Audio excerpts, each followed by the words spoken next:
नमस्कार साथियों।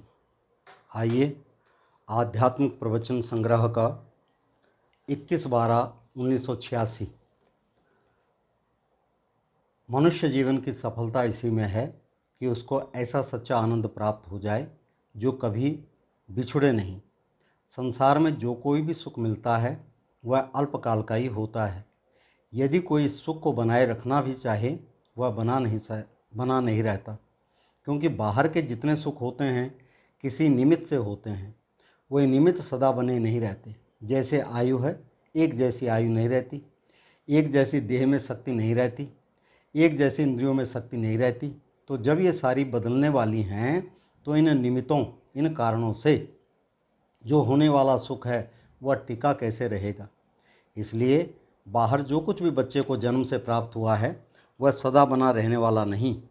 मनुष्य जीवन का ठीक सफलता इसी में है कि कोई वस्तु उसको ऐसी प्राप्त हो जो कि उसको अच्छी लगती है, कभी उससे बिछुड़े नहीं। तो इसको शास्त्रकार ऋषि लोग कहते थे कि यह है मोक्ष का आनंद, मुक्ति का सुख। मुक्ति का नाम है छुटकारा। छूटना किससे होता है? बंधन से बंधा हुआ ही छूटता है। प्राणियों में और पदार्थों में और कई प्रकार के कर्मों में मन जन्म से बाहर बंध गया है। अब ये बंधन इस प्रकार का हो गया है कि जैसे किसी कागज़ को गोल करके रख दो और उस पर धागा बांध दो और कई दिन तक उसको वैसे ही पड़ा रहने दो तो वह कागज़ गोलाई पकड़ जाता है। इसी प्रकार से यह मन बचपन से ही बाहर बहता हुआ तृष्णा रूप गोलाई मरोड़ पकड़ गया है। उस समय बचपन में तो बुद्धि नहीं थी, ज्ञान नहीं था, विवेक शक्ति नहीं जाग सकी, जो केवल समय पाकर आयु के अनुसार मनुष्य में ही हो सकती है। इसलिए जिधर उस बच्चे को अच्छा लगे, चाहे थोड़ी देर का ही था, वह बेचारा उसी की ओर चलता गया और जिधर दुख रूप मालूम हुआ उधर से पीछे हटता गया। सुख की वस्तु मन से नहीं उतरती, उसके प्रिय लगने के कारण उसका चिंतन सदा बना रहता है। इसी का नाम राग है। और दुख देने वाली वस्तु अप्रिय लगने के कारण मन से नहीं उतरती, इससे बचने के लिए भी मन सदा चिंतन करता रहता है। यही द्वेष बंधन है। इसी प्रकार से राग और द्वेष और इन्हीं दोनों की संतान काम और क्रोध, केवल इन्हीं के चक्कर में पड़ा हुआ प्राणी सारा जन्म अपना इन्हीं में खो बैठता है। जैसा कि ऋषि मुनियों या भगवान ने गीता और उपनिषदों में ज्ञान दर्शाया है, यदि उसके अनुसार विवेक उत्पन्न नहीं हुआ तो यह प्रकृति का मार्ग लांघना बड़ा कठिन है। तो बंधन यह प्रकृति का है। प्रकृति उस शक्ति का नाम है जो दिखती तो है नहीं, परंतु अपने आप वह ऐसी कृति है, अर्थात ऐसा यत्न है कि शांत नहीं होता और ऐसा मशीन की तरह चल रहा है अपने नियम के अनुसार ही कि उसको रोकना भी बड़ा कठिन है। ये सारे विश्व को उत्पन्न करने वाली, स्थिर करने वाली और नाश करने वाली जो शक्ति है, शक्ति रूप से इसका नाम प्रकृति है। प्रकृति प्रकृति से जो सदा ही बहते रहने वाली कृति है, अर्थात यत्न है, यही है भगवान की माया। यदि ज्ञानदेव है, चेतन है, तो हर क्षण जानता रहता है, तो भी यह नाना प्रकार से उत्पन्न होती रहती है। यदि उसका जानना बुझ जाए तो प्रकृति करके कहीं भी नहीं, यह उसी की माया, परंतु वह तो ऐसे रूप में है जैसे कोरा आनंद रूप, चेतन रूप, ज्ञान रूप, पर यह उसके पीछे पीछे हर एक चक्र में क्रिया करती हुई न्यारी न्यारी दिखती है। जैसे बच्चा उत्पन्न हुआ उसकी अवस्था बदलती जाती है। पेड़ पौधा किसी को भी देख लो, ये हर समय परिवर्तनशील है, यही उसका स्वभाव है। अब इसका बंधन इतना कड़ा है, यदि ये कहे प्रीति तो प्रीतियाँ करो, यदि ये कहे बैर तो बैर करो, मान मोह राग द्वेष संशय भय और खोटे कर्म करो तो वो ही करो। अब ये जो बंधन है इसमें मन इतना बाहर बिखर जाता है कि अंदर थोता पोला हो जाता है। इसके कारण श्वास भी सुख से नहीं चलती, अंग ठीक से काम नहीं करते। यदि शरीर में सुख नहीं है तो चाहे आप संसार की सब विभूति, धन संपत्ति, मित्र, आदर, गौरव, नाना प्रकार के अधिकार लिए बैठे रहो, पर वह कोई एक भी आपके काम का नहीं। यह मनुष्य यही चाहेगा मर जाए तो अच्छा है। कई वृद्धों को पूछने पर कहते हैं अब हम जीना भी नहीं चाहते, क्योंकि अब कोई किसी प्रकार का जीने में सुख नहीं रह गया, किंतु दुख ही दुख बढ़ता जा रहा है। यदि कोई उनको पूछे कि तुम्हारे बाल बच्चे धन परिवार आदि सब सुख के साधन तो हैं, फिर आपको सुख क्यों नहीं, तो उसका उत्तर वह यह देता है, मेरे लिए अब इनका कोई सुख भी नहीं रह गया। इसका तात्पर्य यह है कि यह है प्रकृति का खेल। जनमाना कुछ समय तक इतना प्यारा लगना, इसका हर एक वृत्तांत मनुष्य समझता है कि ये पाने से पता नहीं मेरे को क्या मिल जाएगा। परंतु इसके रास्ते से जितना उत्साह हौसले से वह बाहर की ओर फैलेगा, तो समझना अपने अंदर से ज्ञान शक्ति भटकेगी और उसके पीछे पीछे चलने वाली क्रिया शक्ति भी भटकेगी। क्रिया शक्ति तो है प्रकृति और ज्ञान शक्ति है यही जो कि जानना। यदि हमने जाना कि वहाँ सुख है तो यह जाना तो उसके पीछे पीछे हमारा श्वास भागेगा। यदि जाना कि यह मेरा बैरी है, इसका पता लगा तो उस पर क्रोध आ गया। यदि यह जाना कि इससे मेरा भला होता है तो बस उसके लिए चापलूसी करना आरंभ कर दिया। जो कर दिया वह प्रकृति का काम, जो समझ लिया वह ज्ञानदेव का काम।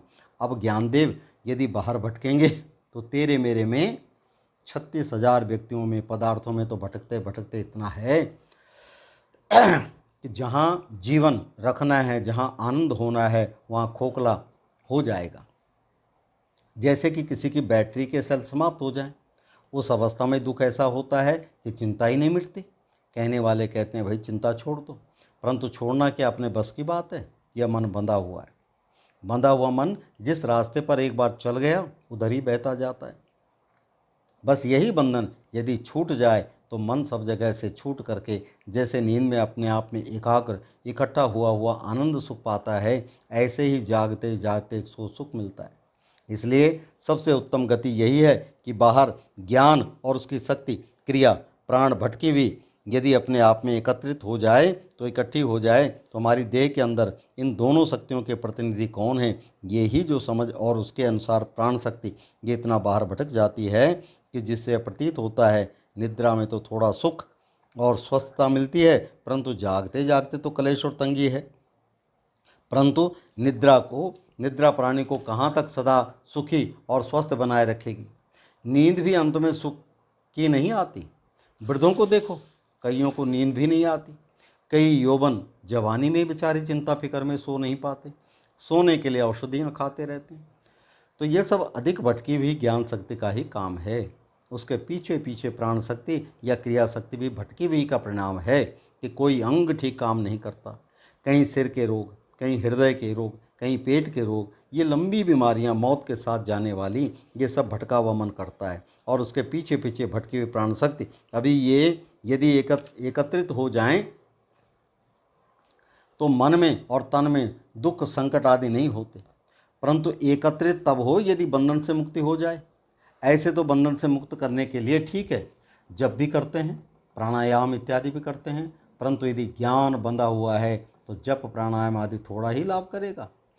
ज्ञान द्वारा ही मुक्ति होवे। समझ ले कि उधर कुछ नहीं रखा। जैसे इन पक्षियों को भी पता है ये घास फूस हमारे खाने के नहीं, इनको देखते भी नहीं, इसी प्रकार व्यक्ति को पता लग जाए, अर्थात इसका अपने अंदर सत्य का या असलियत का ज्ञान हो जाए कि जितनी ये बाहर चीज़ें हैं ये मन को भटकाने वाली हैं। इनमें समय के अनुसार कुछ नहीं रखा, यदि रखा है तो दुख ही रखा है।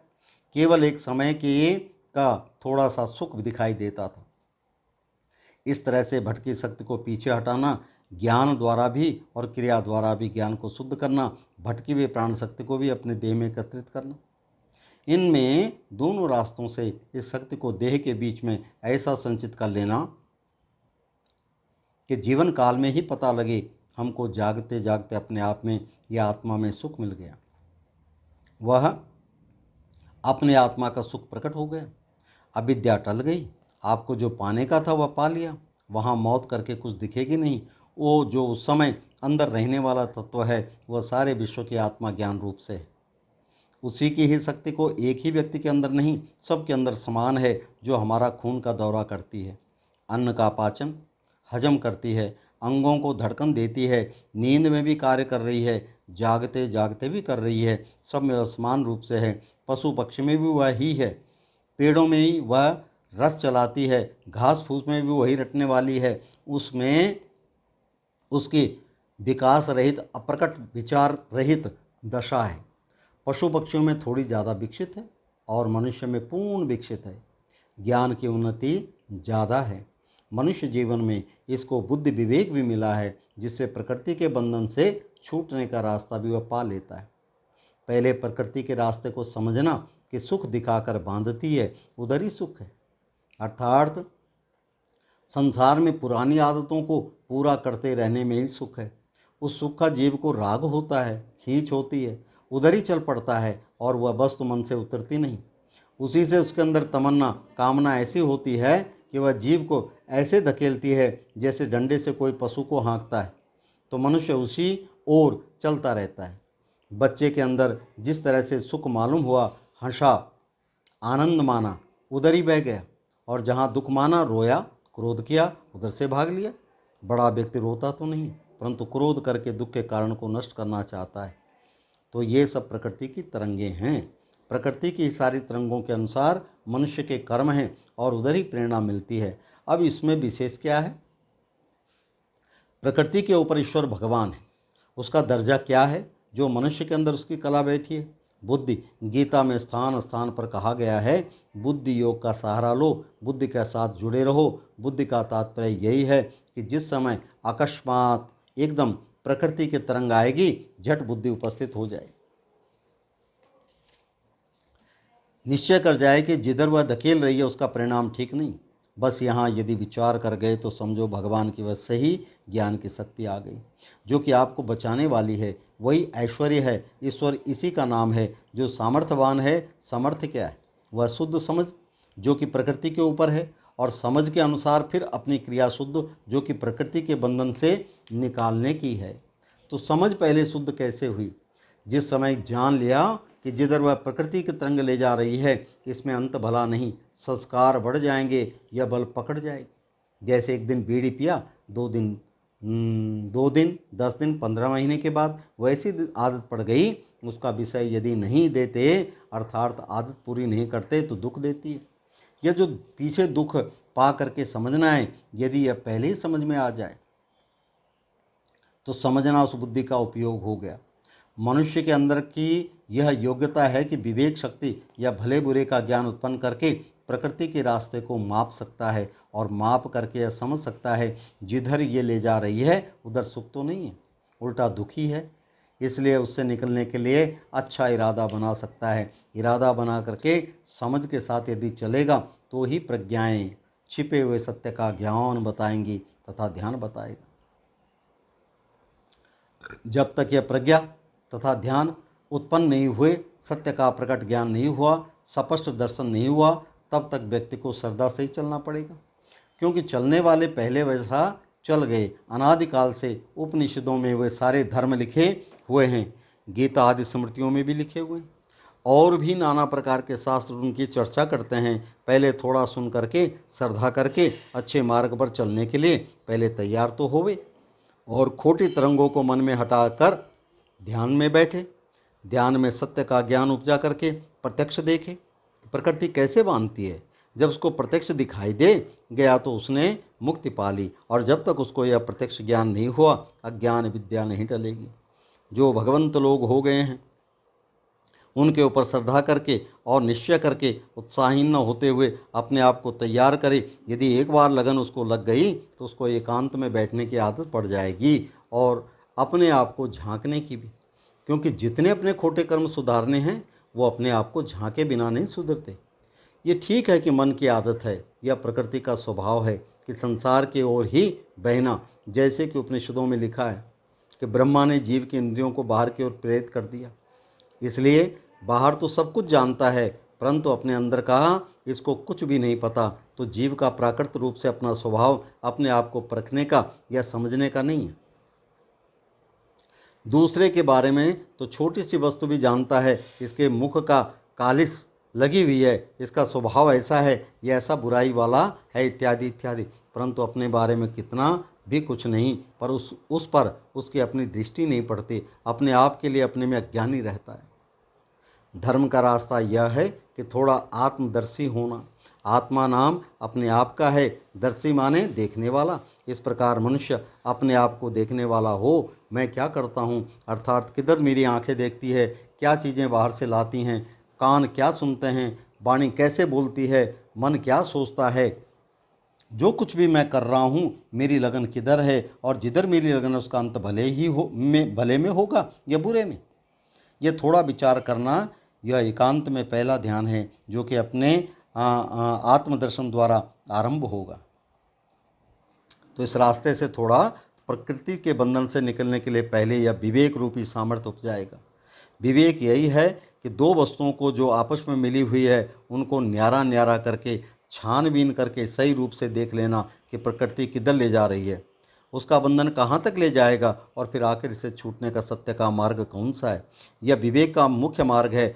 अब यह मनुष्य ही कर सकता है जिसमें विवेक या सत्य का ज्ञान पूर्ण बैठा हुआ है। यह वह सर्वज्ञ भगवान है, उसका विश्वास अवश्य रखना, नहीं तो व्यक्ति अकेला पड़ जाता है। अकेले में जीवन नहीं है, तो उस अवस्था में भगवान का सहारा अवश्य रखना।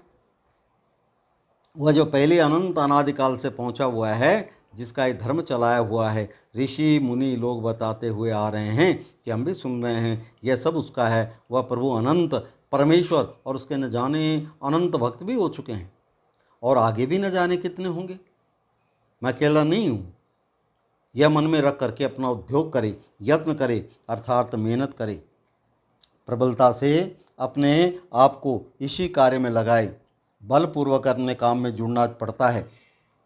थोड़ा अपने को देखे, फिर अपने कर्मों को सुधारे। नहीं सुधारते तो अच्छाई का रास्ता नहीं, तो अंत में खोटे में पहुँचेंगे। इस रास्ते से थोड़ा अपने आप को प्रेरित करता हुआ प्रकृति के बंधन से निकलने का रास्ता सोचे। स्मृति रहेगी तो हिम्मत वीर भाव बन जाएगा। जिस समय मन भड़का हुआ है, कोई तमन्ना तृष्णा जागी हुई है, उस समय जल्दी से मन को ये अच्छा नहीं होती कि मैं कल्याण के रास्ते पर चलूं। आदत से तो वही मिथ्या संस्कार जा करके वे बल रूप से ऐसा धक्का देते हैं कि पुराने आत्मों के रास्ते पर जाना ही प्रिय लगता है। जिधर उनके विषयों का सुख है, उस समय उसके अंदर ये विवेक नहीं होता कि इसका परिणाम क्या होगा। तो इस अवस्था में वह वीर पुरुष का ही काम है उसके साथ लड़ करके किनारा पा लेना, उसको अपने ऊपर सवार नहीं होने देना। आप उसको मन से निकाल दें, परंतु यह तब होगा यदि समय पर याद रहेगी, होश टिकी रहेगी। यह होश को भी समाप्त कर देते हैं। तो ऐसी अवस्था में यही होश रूप स्मृति बनाए रखने के लिए यह बताया गया था कि जो भी कर्म करे वह ध्यान और स्मृति से करने की आदत डाले, चाहे छोटा मोटा कोई भी कर्म हो, और सकल जीवन ही इस प्रकार साधने का यत्न करे कि आदत से ही सर्वत्र जीवन भर में संभल संभल करके चलना बन जाए। उससे उसका कुछ नहीं बिगड़ता। यदि कर्म करते हुए आप अपने मन को ढीला छोड़ेंगे तो आत्मों के अनुसार इधर उधर की ही सोचेंगे। कहीं आँख इधर घुमा दी, कहीं मन से उल्टी सीधी बात सोच ली इत्यादि। इसलिए कोई भी कर्म करें स्मृति से करें, ध्यान से यदि करेंगे तो वह भी एक एकाग्रता बनाए रखने का अभ्यास है। उससे मन की खबर पड़ती रहेगी। लो जी, मैं तो दातुन कर रहा था, मन किधर उड़ गया, मैं तो रास्ता चल रहा था, ये अपने रास्ते में बह रहा था। इसी प्रकार से बाजार में चलते हुए भी देखो, आंखें भाग रही हैं, देखने की जो चीज़ नहीं है उसको भी देख रही है। पाँव जहाँ पड़ना चाहिए उधर ध्यान नहीं है, उस समय तो स्मृति रखनी, फिर पीछे एकांत में ध्यान के समय देखे यह मन किधर किधर को जाता था। बाजार में चल रहा था, किधर था, दातुन कर रहा था तो क्या सोच रहा था, किसी की बात थोड़ी सी कड़वी लग गई तो कैसे बोला। थोड़ा थोड़ा सारे अपने कर्मों का ध्यान करना, ये आत्मदर्शन करते करते अपनी दुर्बलताओं का पता लगेगा। ऐसा ही ज्ञान बढ़ाने में अपना दिनों दिन जीवन साधे, जिससे कि मोक्ष का रास्ता या शुद्धि का मार्ग हमारा जीवन का ही साथी बन जाए। अब इन्हीं दुर्बलताओं से उल्टे सारे भगवान के गुण और बल हैं। अब इन भगवान के गुणों को याद करते हुए देखें, इन दुर्बलताओं से भरा हुआ यही पुतला जीव है, और भगवान वह है जो इन सब से उठा हुआ है। हम सब का परमेश्वर वही है जिसने यह अनादिकाल से धर्म का मार्ग चला रखा है। धर्म किसे कहते हैं? जो आपने धारण किया और बल से धारण किया। अपने आप तो होता नहीं, अपने आप तो प्रकृति चला रही थी, जो स्वाभाविक कृति है, सब जगत ही है की है, वही काम करती थी। अब आपने बल से ज़बरदस्ती नियम धारण किए, क्योंकि हित अपना हमारा इन्हीं में है। अब ये धर्म बल पकड़ता जाएगा और एक दिन वह धर्म अंत में ध्यान जगा करके छिपे सत्य का ज्ञान आपके अंदर मन में प्रकट कर देगा। जैसे कोई इच्छा हुई, संकल्प हुआ, यह मैंने पूरी करनी है, ऐसा भाव बना। ऐसी अवस्था में अब अपने ध्यान द्वारा ज्ञान जगा करके उस इच्छा को निर्भर कर दिया, टाल दिया। अर्थात इच्छा को पूरी करते रहने से अंत में यही इच्छा को पूरी करते करते करते रहना दुख रूप बन जाएगा और इन इच्छाओं को पूरा करने का जो भी थोड़ा सुख हुआ था वह केवल कल्पना में ही बना रहेगा।